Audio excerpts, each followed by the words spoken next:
Tout éclate et se mélange chez les Bates, alors qu'on va poursuivre la grande révélation de fin d'épisode précédent. Donc, déjà, salut, nouveau décor que vous avez déjà vu à quelques reprises. Je suis chez quelqu'un pendant un petit moment et donc j'en profite pour faire 2-3 enregistrements à cet endroit-là. Rapidement, vous êtes habitués normalement depuis le temps. Et oui, cet épisode-là était intéressant, ça prenait son temps. Bizarrement, contrairement à d'autres fois où j'avais le sentiment que ça allait un peu vite, là j'aime bien, ça a pris son temps en poursuivant vraiment tout ce qui a été instauré. Et en commençant à confirmer la descente mentale de Norman. On a un aperçu assez direct du dédoublement de personnalité.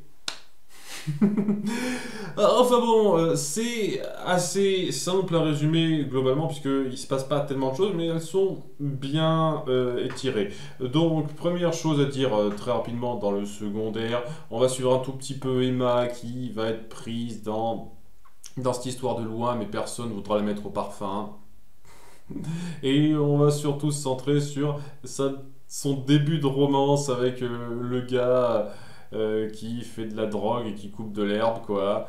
En montrant que elle s'est endormie dans sa chambre en n'étant pas sûre s'il allait coucher avec lui. Et elle l'a évité un petit moment, mais après elle est allée le questionner pour qu'il lui dise non, on n'a pas couché ensemble, t'es juste tombé dans les vapes. Et j'aimerais que notre première fois, ça soit quelque chose d'un peu spécial, qu'on s'en souvienne, etc. Donc voilà. Ça met en place un truc entre eux. Je pense pas grand chose de ce couple-là, je vous cache pas, mais bon, c'est là. C'est mieux que rien. Ensuite, donc en secondaire, il y a également toute la partie encore guerre de gang, où on va juste appuyer l'implication de Romero là-dedans, et le fait que ça va un peu virer en troisième partie pour la guerre. C'est plus ou moins ça. Puisqu'il vient voir Zane, pas Blaine, mes excuses, je l'ai appelé Blaine pendant 2-3 épisodes. Il vient voir Zane. Pour lui dire qu'il commence à déconner un petit peu, à faire un peu son foufou pour bien se faire voir et qu'il veut pas trop ça, donc qu'il fasse un petit peu gaffe, qu'il arrête de craquer du slip et ça ira mieux, seulement bon, il va pas bien le prendre puisqu'il va incendier sa maison. Voilà. C'est là où on se trouve et donc je ne sais pas exactement comment ça va se goupiller. Je vous cache pas, la guerre de gang et l'organisation autour de ça, j'avoue que ça m'en touche une sans faire bouger l'autre. Le plus important, évidemment, ce sont les conflits au sein de la famille Bates, alors qu'on a lâché cette grosse bombe et qu'on fait une petite ellipse puisqu'on ne voit pas la réaction des personnages juste après. Il n'y a pas de discussion, apparemment Dylan s'est barré, il s'est saoulé et on doit faire avec ça. Donc évidemment, Dylan le vit très très mal. Hein, il commence un tout petit peu à déprimer et à être très en colère de cette révélation-là en ayant un peu ce point de vue qui peut se comprendre très bien de sa part en disant que au bout du compte pour Norma c'était juste un poids voire une excuse pour quitter la famille en se casant avec donc son père adoptif, celui qui croyait être son père alors qu'il ne l'était pas, parce qu'elle a également eu une amourette de lycée, et on essaye un tout petit peu d'appuyer une sorte de suspense autour de ça, notamment autour du fait que Caleb n'était pas vraiment au courant qu'il était censé être le père de Dylan, donc il dit ah non, c'est ce qu'elle t'a raconté, ça s'est pas passé comme ça, je ne suis pas ton père. C'était pas comme si on se ressemblait comme deux gouttes d'eau. Disons que c'est très possible entre un oncle et un neveu. Et ouais, a fait énerver le gars et toujours un peu perturbé parce que Caleb, il va pas l'admettre comme ça, il la joue même un peu honnête dans un certain sens en lui rendant son fric pour lui faire comprendre qu'il l'a pas manipulé juste pour avoir de l'argent. Ce qui est intéressant, ça donne un tout petit peu plus de subtilité au gars dans un sens. Donc, je ne sais pas exactement comment vous allez le traiter au fil de la saison, parce que j'ai le sentiment que ça va être un peu l'antagoniste principal de cette saison 2. C'est-à-dire, les 2 premiers épisodes, c'était de la mise en bouche. Une fois qu'il est là, c'est lui qui va être au centre. J'ai un peu cette impression-là, mais si ça se trouve, je me trompe. Si ça se trouve, il va crever au bout d'1 ou 2 épisodes de plus, et ça sera une autre menace après coup. Allez savoir. Peut-être, mais j'ai le sentiment quand même que ça va pas être ça. Enfin bref, voilà, Dylan va être assez perturbé et vachement énervé. Et de son côté, Norman aussi, surtout par rapport au fait que sa mère est très bouleversée par ça. On joue de façon intéressante aussi sur le fait que comme Dylan est en colère, il ne va pas trahir le secret de Norma sur le fait qu'il a des absences et peut être très violent durant ses absences. Mais il suggère de façon assez forte à Norman que peut-être lui aussi elle a caché quelque chose. Qu'un truc de sa vie n'est peut-être pas comme il pensait qu'il soit.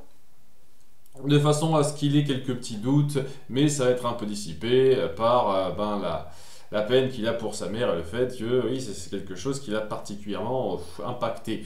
Et lorsqu'elle essaye d'aller le confronter sans y arriver, son frère, et ben on sent un peu cette peine et Norman qui a beaucoup de peine pour elle. Alors qu'elle est un peu obligée en même temps de continuer à fréquenter Christine qui tient absolument à lui faire voir un peu de monde. Je sais pas pourquoi, elle s'est mis en tête d'être sa nouvelle meilleure amie pour une raison assez obscure. Mais bon, il y a peut-être des gens comme ça, je ne le nie pas. Et donc, elle insiste un petit peu pour qu'elle participe à une soirée avec Gilles, son frère. Son frère s'appelle Gilles, que j'essaye de me rappeler de ça, puisque j'ai l'impression que ça va être un perso important celui-là. Et ça se passe à moitié bien. C'est-à-dire que Gilles est très bien, un gentleman, mais le couple avec lequel ils sortent en même temps, le mec a tendance à parler en bien de la rocade et du nouveau supermarché qui va sortir, et donc elle le vit pas très bien. Ce genre de truc pour appuyer quand même qu'il y a d'autres choses qui lui tombent dessus, en plus de son frère qui arrive. Mais voilà, qu'est-ce qu'elle peut y faire sur le coup? On ne sait pas, peut-être plus tard on aura un truc là-dessus. Mais ce qui est le plus urgent à traiter, c'est donc le cas Caleb. Et oui, lorsque Norman aura planté Cody, parce que bon, il était pris dans toute cette affaire-là pour l'aider à faire les décors, j'ai bien compris, de la pièce. Et ben, elle est un petit peu énervée, elle met son numéro sur son bras en disant « Tu l'oublieras pas la prochaine fois », histoire d'appuyer que lui et Emma partent dans de petites directions en termes de couple, qui, je sens, ne tiendront pas énormément dans la durée, mais donnez-moi tort là-dessus. En tout cas, ouais, elle se montre un peu plus directe avec lui, ce qui fait que le lendemain, contrairement à Emma, qui n'a rien voulu dire du tout, il est prêt un petit peu à s'ouvrir à lui de façon suffisamment énigmatique, sans dire tout exactement non plus, pour lui dire que le frère de sa mère est de retour en ville, enfin il est arrivé en ville, et il l'a pas bien traité, et donc il a de la peine pour elle. Et très vite, Cody, elle est en mode, on va lui faire peur, viens avec moi, prends un pied de biche, on va se rendre à l'hôtel où il crèche, et on va lui flanquer la trouille, tu vas voir mon grand. Très bien, c'est ta façon d'aborder ce genre de problème, ma grande. Et au début, il n'y arrive pas, il n'a pas assez de courage pour faire ça, même s'il y a sa grande frustration et sa colère par rapport à l'horreur qu'a vécu sa mère, qu'il s'imagine dans sa tête. Seulement voilà, en revenant chez lui juste après, et évidemment, hein, toujours les bons timings qui vont, il tombe comme par hasard sur une conversation entre Dylan et Norma, alors que ce premier veut se barrer. Voilà, c'est bon, je vais déménager. J'avais prévu de le faire depuis un certain temps, mais je le fais que maintenant. Parce qu'il fallait faire ça pour ce moment dramatique, je sais pas trop. Et ouais, elle est un peu énervée, elle essaie de l'empêcher, mais il peut pas, alors qu'elle finit par avouer tout ce qu'elle a sur le cœur, sur le fait qu'elle voulait échapper à sa famille, notamment à lui qui abusait d'elle, et qu'elle s'est servie de lui pour se maquer avec ce gars du lycée avec qui elle couchait également, de façon à pouvoir sortir de ça.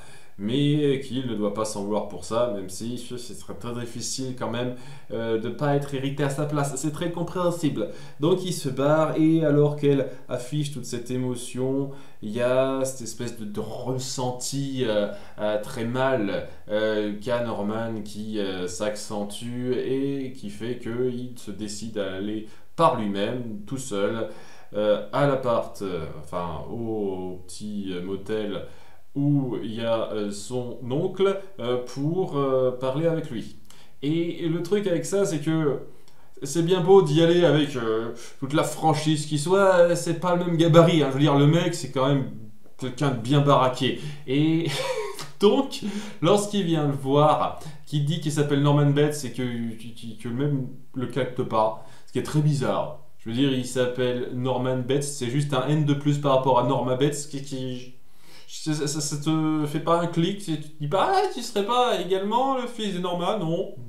Ou alors, il est même pas au courant qu'elle a deux fils. Ça me surprendrait pas dans l'absolu. J'imagine que Dylan a pas pensé à en parler dans leurs nombreuses conversations cœur à cœur.